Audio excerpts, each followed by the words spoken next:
So today Nintendo shared some more news about the Sizzle Season update, and unfortunately it looks like really bad news for the future of Splatoon updates. There have been a lot of questions up in the air about whether this will be the final update or not. After all, internally in the game's files, it very much seemed like this would be the end, and there were other indications like us getting the final Salmon Run map last update.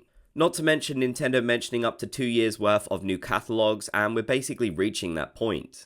Well, today's news from Nintendo almost seemingly does confirm that this will be the final major content update, as we've gotten news about the new weapon as well as its new kit at the same time.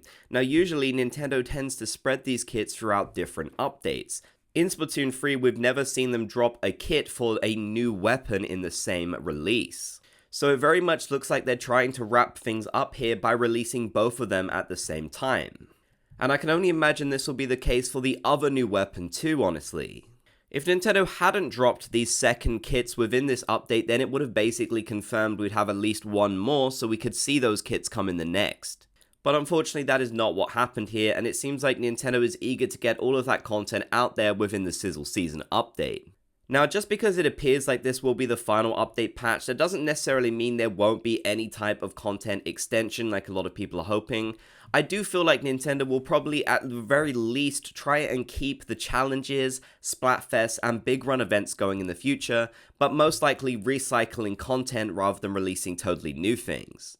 But yeah, seemingly with the hint towards the final Splatfest in the game, the final Salmon Run map in the last update, and now all of the kits for the weapons being released within this update, it really does spell the end for major content seasonal updates for Splatoon 3. I am a bit confused why Nintendo hasn't overtly said this to us yet. I really don't understand that, and I feel like that is going to lead a lot of people into hoping we will get more and more content.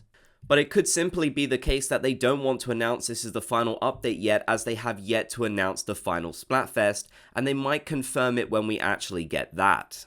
There is also some speculation that Nintendo might decide to continue updates on a little bit later on when we get the next Nintendo console, so they could be releasing Splatoon 3 updates on the Switch's successor.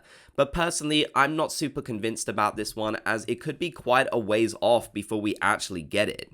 In terms of a content extension, I think it's much more likely Nintendo would instead just repeat Splatfest that we've seen in the past, keep repeating challenges each month, and also repeat big runs once per season as well, just to keep people interested in the game. But in terms of completely brand new content, I'm not super confident we'll really see anything else beyond the Sizzle Season, but we'll just have to wait and see, as Nintendo hasn't been very clear about things yet themselves. Let me know your thoughts though. Are you disappointed about this news? I'd love to hear what you have to say. If you made it to the end, be sure to comment Splat Gang so I know you did. If you enjoyed, be sure to leave a like, and if you haven't already, consider subscribing and turning on notifications for more.